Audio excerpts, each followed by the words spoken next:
In today's show, the Trailblazers had a busy All-Star weekend, and Damian Lillard reminded you what it's like to cheer for Damian Lillard. Welcome to Locked On Blazers. Let's get into it.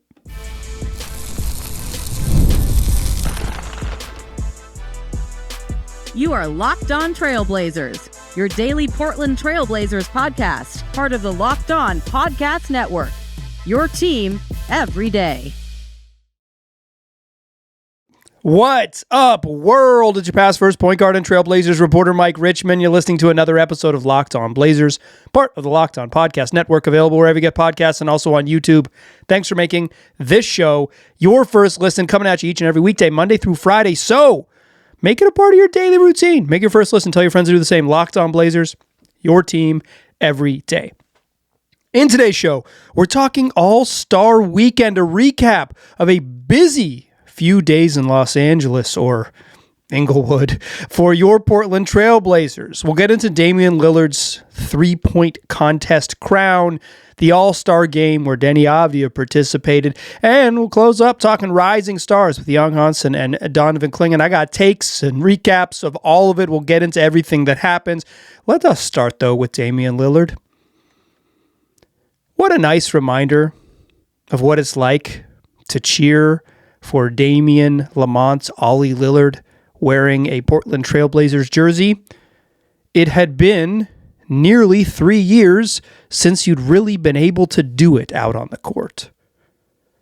Since his Blazer tenure ended, a couple years in Milwaukee, a torn Achilles in May of last year, Dame going to miss the entire season.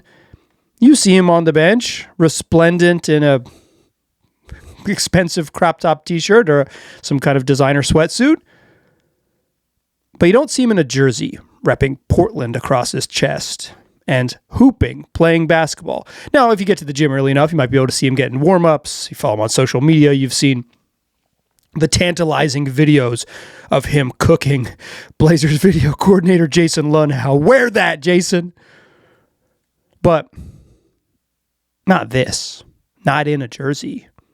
Not holding a trophy, celebrating a title, delivering in a big moment, being Dame, tapping his wrist, all of that. This was a reminder of what that's like. In some ways, a tease of what could come in the future, but I think more so a hearkening back to a feeling of, oh yeah, rooting for him feels like this. And he gave you a taste of it. The three-point contest is the marquee event of All-Star Saturday night, so of course it was also the first event. I think really since the end of the Levine Gordon dunk contests, like those dudes really probably they probably gave us our last great dunk contest. We may never get another good one like that, though that was incredible. But basically since then, and even years prior to that, before they kind of revived it, the three-point shootout has been the marquee event of All-Star Saturday night. I think in a lot of ways, during the Steph Curry era, which I think you could argue started in 2015, and over the last decade of the Steph era, like three-point shooting is the marquee skill of the league, right? This is the revolution. And Dame has quietly, maybe unsurprisingly, but quietly kind of made this his signature event. He's competed in 4 straight three-point contests. And now, after winning this weekend, has won 3 titles of the last 4 years. He competed in it 6 times. He's won half of them.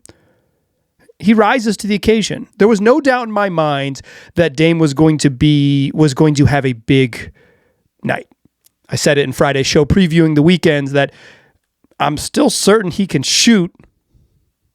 I'm certain that he will take this very seriously. He didn't go down to sort of go into cruise control and put on the jersey and all that. Like he's doing that for a reason, right? Like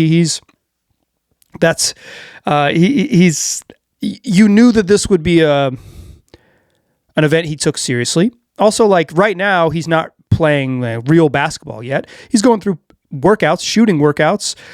This is what he does, right? Like he's dialed from a focused shooting routine. But, it's the three-point contest. You get to shoot your shots, and then the other guys do. You don't get to stop them. If they get hot, you lose. It's just you can be awesome, but some of it is you got to have have it break your way. And Dame did it. In the first round, he shot last. So he got to figure out exactly what he needed, right? Donovan Mitchell has 25. He knew that he needed to get 26 to make it to the finals. And he got hot late.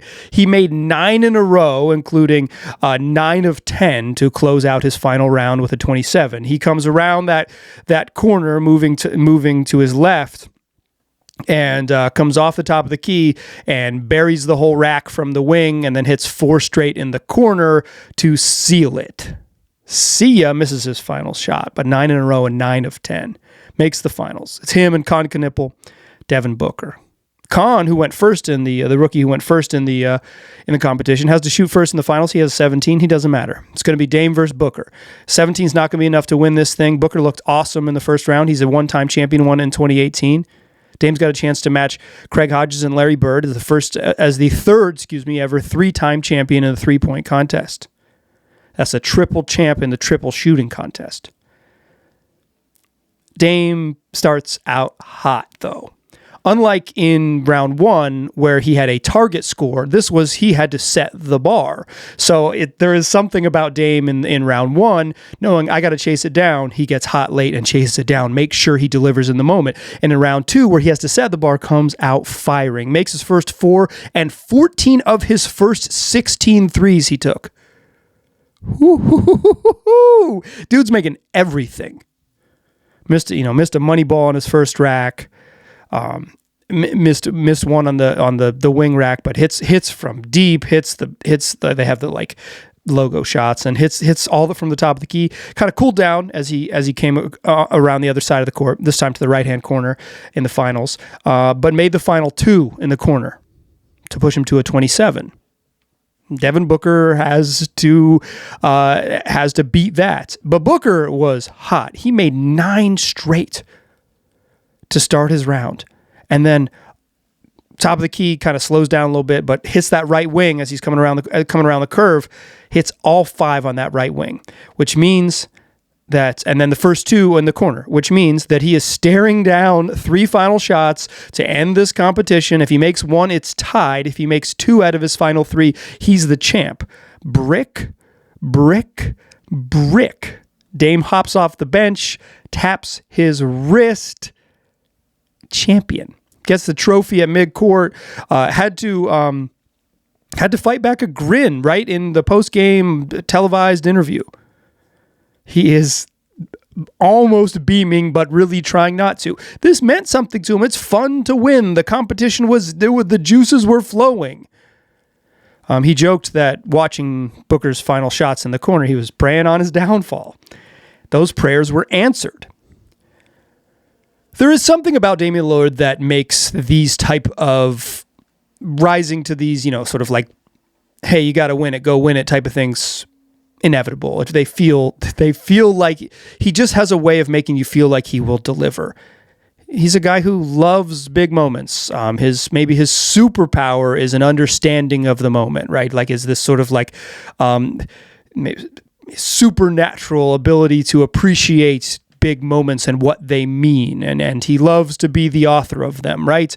He loves to prove the doubters wrong, be they real doubters or totally made up doubters, right? Because certainly I was not doubting him. I thought he was going to be very good. I looked at the betting odds on FanDuel right before this started. He had the second best odds. I think Dame was well respected as a dude who can shoot it. He'll probably win, and then he does. And like I said up top, I don't think this was necessarily, I don't read this, the way my brain reads it, I should say, is that, because this is predictive as opposed to like in any way predictable, there's no truth here, but this is just like, the way my brain reads it is like, I think that this wasn't about like what Dame can be. I didn't watch this and think to myself like, ooh, you get him out there on the court with Deni, imagine what that'll be, because he's wearing pants, right? Like, he shot them in his practice pants. This isn't basketball. I have no doubt in my mind that Damian Lillard, one of the best humans to ever shoot a basketball, is going to be able to shoot a basketball very well into his 40s. Like, Call him off the bench at 55 when he's working in media somewhere. He will make them. He will shoot them. Like, that's not going away. I don't know what he's going to be like as a basketball player. But I do know what it's like to have this city, this community root for Dame. And that's more what I felt. Not the future, but the moment. The moments felt familiar. Oh, yeah. Rooting for Dame to deliver, and he does, is the sort of like quintessential Blazers fan experience. Our guy's gonna do it, and then he does it. And then he taps his wrist, and then he smiles, and then he said something like, I knew it was going to be me and Booker and Khan in the finals. No, you didn't. But there is a certain amount, the swagger, the confidence, and the killer instinct. It was a reminder of what it's like to be able to root on Dame. A reminder of what Dame time delivers and promises. Basketball in the fall is another sport. That's another thing. That's not the 3-point contest. It is not standstill shooting. It is not a time shooting contest. It is a collaborative and also like improvisational sport played with 4 teammates and 5 oppositional players. That's for another day. In this moment, in this day, on this weekend, Dame gave you a chance to appreciate him, to, yes, indeed, hold on to your joy. So if watching Dame bury threes and become a champ and prove that, yeah, this thing still works, I keep the ratchet on me, enjoy it. Hold on to your joy. Because that was friggin' fun. It truly was. Join me in the second segment. Let's talk about the All-Star game. Because guess what? That was friggin' fun too. And Deni participated. And yes, the All-Star game was friggin' fun. Who could have possibly known? Join me in that second segment. We'll talk more about All-Star Weekend and the Blazers' trip to Southern California. First, though, let's talk FanDuel. You ever wanted to experience the NBA Finals live and in person? Well, FanDuel is giving you the chance to turn that dream into a reality with their NBA sweepstakes. Here's how it works. Use your profit boost on any NBA future, and you'll automatically be entered for a shot to win an NBA Finals trip for 2. That's right. Flight, tickets, the whole experience. If you're already looking at the board and thinking about which team can make a deep run, this is the perfect time to lock it in.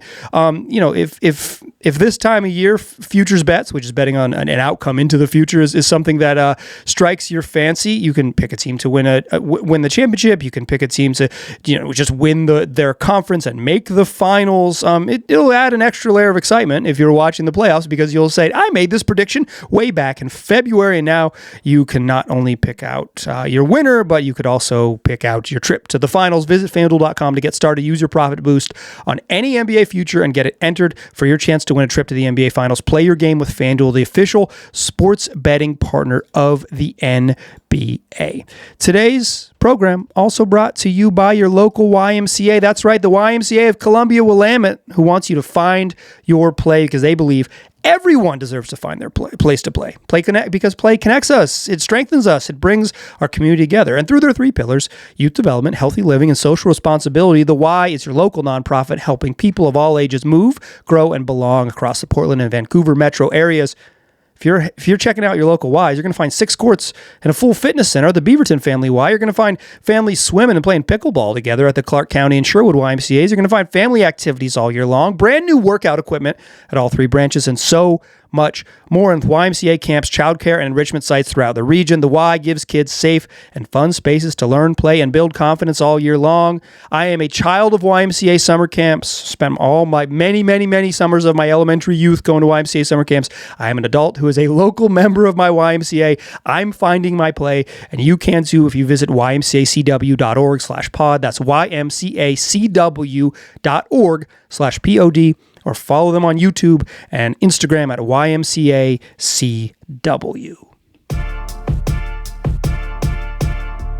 All right.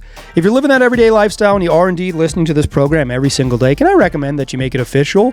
Join the Everydayer Club. You get Locked On Blazers ad-free. That's uninterrupted version of the audio feed for this podcast, plus access to the members-only Discord where you can chop it up with me, This guy right here. I'm in there. I'm chatting it up. Ask your friends who are already members of the club, plus your fellow Blazers fans. It's all for $5 a month or $50 a year. You can check more in the show notes. LockedOnBlazers.supercast.com. Okay, the All-Star game was good.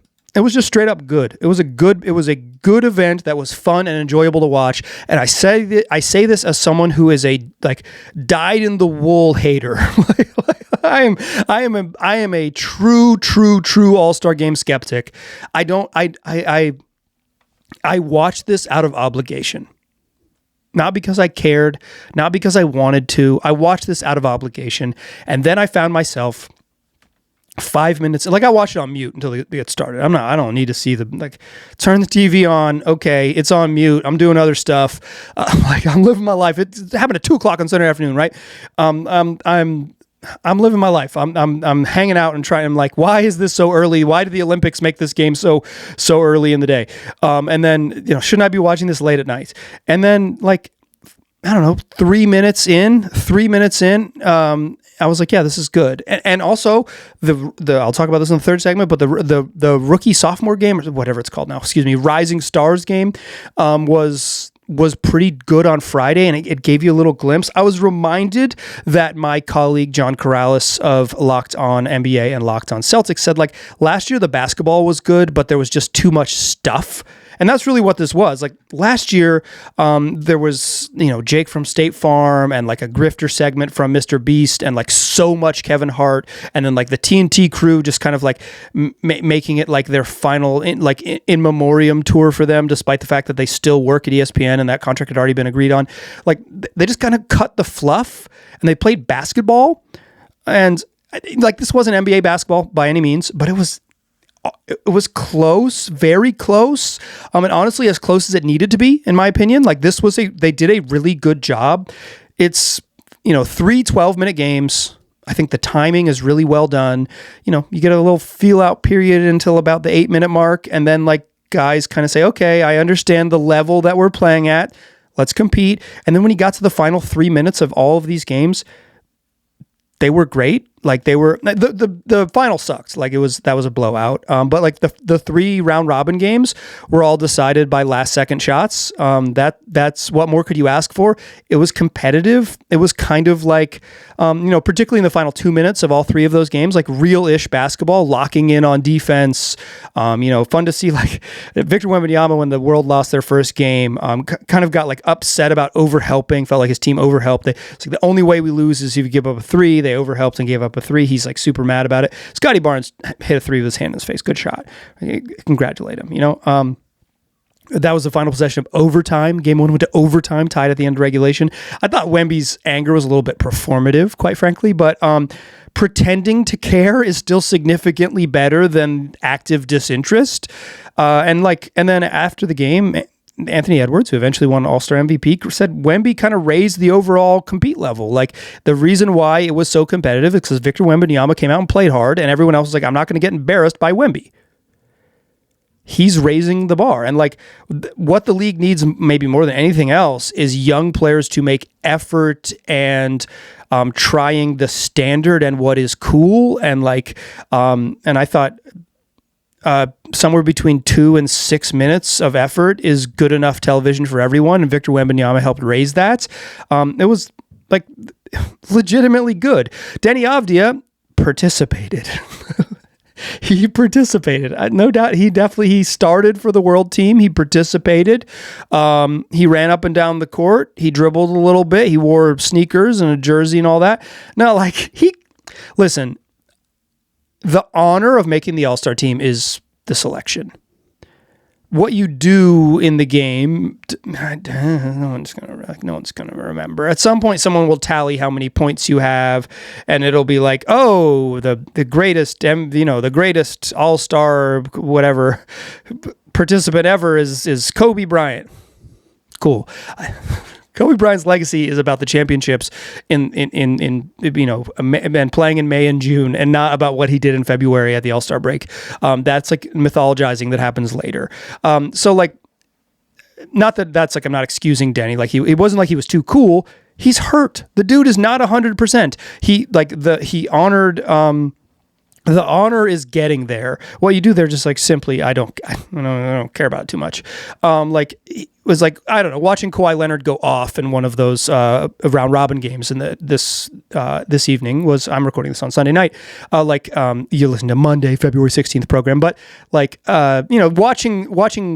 Kawhi go off was cool. But I'm not gonna add it to the resume.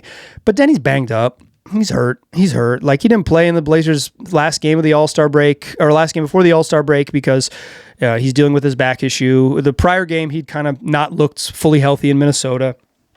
The game before that, he returned after a week off, kind of had a little bit slow first half, and then looked incredible in the third quarter. You just, I don't know. It's probably preferable that he's just kind of chilling. He had 5 points in 2 games. Probably preferable that he's kind of chilling, just like considering his health status, considering his importance during the non-exhibition games that will begin next Friday, or this coming Friday. He made it. Congratulations. You got the jersey. You got the photos. You got the memories. You got to be out there at the start of the game. And it was the first game of the contest. So in some ways, he started the All-Star game. It's pretty cool. Cool honor. Cool just to be recognized and appreciated for the season he's had. And then he just was a little bit involved in a very fun event, and that's as much as I can say for him. Congrats to Deni. Nothing that happened on Sunday night either takes away nor adds to what you did this season. All of the stuff he did to earn is to get to this point well deserved. He came away healthy, as far as we know. Mission accomplished. Let's talk rising stars. Young Hansen, Donovan, Clingan both played on Friday night. Busy weekend for your Portland Trail Blazers. I got thoughts on that game as well. Join me in the third segment, won't ya? Before we do that, though, let's talk Indeed. Workplace chaos, deadlines stacking up, inbox overflowing, and the one position you have to fill is still sitting open. Listen, when the pressure's on and you need the right hire, this is a job for Sponsored Jobs. Indeed, Sponsored Jobs helps you reach the people who actually fit what you're looking for. Skills, experience, location. So you're not just hoping the right candidate stumbles across your post. In fact, you're finding them. And here's a stat that says it all. In the minute I've been talking to you, companies like yours have made 27 hires on Indeed, according to Indeed data worldwide. So if you're hiring, spend less time searching and more time interviewing candidates who check all of your boxes. Like listeners of the show, if you are someone who needs to hire, don't mess around. Instead, get your $75 sponsored job credit to help get your premium status, your job post, the premium status it deserves on Indeed.com/podcast. When you need the right person to cut through the chaos, this is a job for Indeed sponsored jobs. Just go to Indeed.com/podcast right now and support my show by saying you heard about Indeed on this podcast. Indeed.com/podcast. Terms and conditions apply. Need to hire. This is a job for Indeed sponsored jobs. Today's program is also brought to you by the good folks over there at TurboTax. It's tax season. You know what the deal is. It can take over your life, but it doesn't have to, because this year TurboTax is making it easier than ever to just hand things off and move on with your day. With TurboTax Full Service, you can have your taxes done for you by a trusted local expert, start to finish, without the stress or guesswork. So instead of spending hours trying to figure out forms, you can meet with a local TurboTax expert either in person or connect with them online, and they're going to handle everything and work to get you every deduction. You can upload your documents, go about your day, and get updates right in the TurboTax app. It's a huge time saver and gives real peace of mind knowing the expert is handling it for a limited time, and you can have your taxes done for you by a local TurboTax expert for just $150 all in. If a TurboTax expert did not file your taxes last year, got to just file by February 28th. Take taxes off your plate and get back to your life. Visit TurboTax.com/local to book your appointment today. All right, still a pass first point guard. I'm still Mike Richmond. You're still listening to Locked On Blazers. Still talking about All-Star Weekend. We started with Saturday, then we talked about Sunday. Now, we're heading back to Friday evening, where Donovan Clingan hopped on a plane from Salt Lake City, along with his buddy Young Hansen, and they flew, but Young didn't play in that game. Hansen didn't play on that. He didn't play the minutes, that Donovan did. He played. He played a little bit, but he didn't play the minutes that Donovan did. Donovan Clingan he had a heavy workload, and then, hey, you're going to Inglewood, buddy. They fly to California. They play in the Rising Stars game. It didn't happen at 2 in the afternoon. It was actually a real deal evening event. And Donovan Clingan shows up in the Rising Stars game and starts making 3-pointers, throwing down lob dunks and blocking shots like he'd never been a guest on Locked On Blazers. He'd never even heard of the great Locked On Blazers curse of 2026. Instead, he was just hooping. He looked great. They were like sometimes you get like the national guys who just like, they haven't watched a lot of the Trailblazers, and they're like, he does this. Like, he definitely shoots threes. He hasn't been making them at this level, but he's acing them. He's blocking shots. He's being gigantic. I thought he looked good. He looked like, for a brief moment to begin the game, like it was like, oh, he might be the best player on the court. I thought the Rising Stars game is not too dissimilar from the All-Star game, except that instead of timed quarters, they have a target score. You got the first 2 games, there were 2 semifinals, were to 40. So at about the 30-point mark, maybe 28-point mark, you got like, okay, let's ball now. Let's play. Like, let's see what we can do for the final, 5 or 6 buckets. There was like a noticeable ramp up over that little stretch of points, maybe 12 or 15 points of the game. Like, there's a noticeable ramp up in competition. I also thought they played like a pretty basketball-y version of basketball. It was like off-ball screens and like, plays designed to get a guy a touch on the move. Like, it was basketball-y. It wasn't just it set the tone for the weekend because it looked a lot more like competitive basketball. Short, this was the key. The All-Star game had 12-minute quarters, right? So it's just like, cool. You can, 3 minutes to kind of feel out the competition level, 9 minutes of pretty competitive basketball, maybe 6 minutes of like legitimately competitive basketball, and 2 minutes of like, hey, everybody's trying to win here. Everyone's sitting down in the stands trying to win here. But like Rising Stars maybe didn't have that exactly because it wasn't like super, super intense, but it was like, it was competitive enough because the games were short, and because when it got close, everyone kind of got on board with having to compete. That it was pretty enjoyable product. Like I thought Clingan was good. His team beat Young Hansen's team in the opening game, and then they weren't able to win in game 2. But like, I don't really care about the results, and this was, like, it's not really a showcase for a big man, right? And like what Clingan does, his like best skills, he's not really a post-up guy. He's not really a lob guy, right? Like, he crushes the offensive glass, and he is really big and in the lane and deters you from driving. That ain't exactly like exhibition time skills, but I thought making threes early, like just acing threes from the wings, foul line extended, was like, yeah, he could shoot it, right? And without the sort of like strong closeouts and all that stuff, Clingan looks like, it's like, oh yeah, he's if you give him practice jumpers, he does practice these, he can hit them. And I thought Young Hansen looked like, here's what I think about him. I think in that level of game, with a lot less intensity and a lot less physicality than an NBA game, his skill level is so obvious. Like, yes, indeed. He does have a pretty high skill level for someone his size, right? He caught a pass in like a full court pass where he had to jump up and get it over somebody, and he's already very tall, so him jumping up, his pass is high, and he kind of turns around and scores in one motion. That sort of fluidity at his size, like, oh yeah, that makes him special. He had a little cut in the paint where he caught it and then went up for like a left-handed push shot, kind of like a hook layup, but more like a catch, like flat-footed floater, more like a shot put. But like, good cut. Little guy set a rub screen for him, catches it on the move, puts it in with touch. He had a double up fake on Donovan Clingan where he like pump fake, jab step, look around, pump fake again, drive past him. Donovan kind of grabbed him, and Hansen, Hansen said, "That's a foul." According to Joe Freeman of the Oregonian, who was much closer to the arena than I was, considering I was at home and he was inside of the building, Hansen yelled, "That's a foul, DC," on television. I can only see him yell something and then talk to the ref about it, but it's like a scooping layup off a foul, like a pump fake dribble, get by someone at the top of the key. It's just not quite NBA basketball. I don't think this was like a predictive moment for him in the future, but like you kind of, in this level of game, in this level of intensity, level of physicality, it is so much more it's abundantly clear the amount of skill level the young man possesses.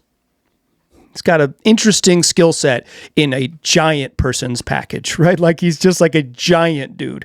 He's going to have to figure out the speed and physicality of the NBA game to have that translate to the actual sport. But I think it was fun. It was fun to watch him play, and he has a big beaming smile that he flashes. And it's like in the way that Damian Lillard was a reminder of like what it's like to root for Dame. Like I thought this game for Hansen was a reminder of like he's got a real. I believe it was Ben Golliver, formerly of the Washington Post. The sports department doesn't exist anymore at the Washington Post because I don't know, the empire is declining, y'all. You're watching it in real time. But formerly of the Washington Post, Ben Golliver wrote that like he has sort of the swagger of a YouTube streamer. He does. He has like a certain amount of like this sort of like modern celebrity swagger. In the post-game interviews, he says like, I can't wait to meet Nikola Jokic, and when I see him, I can't wait to kiss him. And like at first, his translator, Chris Liu, didn't want to say kiss him, and he tried to like say something else. And Hansen, who clearly speaks English pretty well, was like, hey, that's not what I said. He said, come on, translator, tell him. And then he tell him and gets a laugh, right? Like he has a certain amount, he has a flair to him. And if he ever puts it all together and gets to play basketball at the level he's capable of with capable of. If you ever translate the high skill level that he has to being able to be on an NBA basketball court with regularity, he's got an infectious sort of silliness to him that's going to make him easy to root for. And those flashing that big grin in an All-Star Friday nights, kind of, it's like, oh yeah, I remember before the sort of like his rookie year kind of, doomed him to anonymity on the deep bench of a play-in team. But like, this was a moment to appreciate the Hansen that maybe we saw flashes of in Vegas and appreciated on YouTube highlights before he came over to the U.S. That is going to do it for today's program. I did not mention in today's show, equally listeners will know, we didn't, or even some other bird that doesn't hear as well. Do the Eagles hear well? I didn't talk about Adam Silver's press conference. I'm going to do that tomorrow. Adam Silver had some interesting remarks about some things that pertain to the Blazers. We'll talk about that tomorrow. We'll talk also about sort of the Blazers' first 2/3 that was, and talk about how high this team can climb considering where they have come so far. We'll try to get I'm working on getting a guest on later this week. We'll still do 5 shows. Blazers don't play again until Friday, so a week without Blazers basketball, well, not a week without Locked On Blazers. That's not what we do. What we do is bring you 5 podcasts every single weekday, Monday through Friday, wherever you get podcasts, and also on YouTube. So tell your friend about the program and then come back for more shows. I appreciate you listening. I will talk to you soon.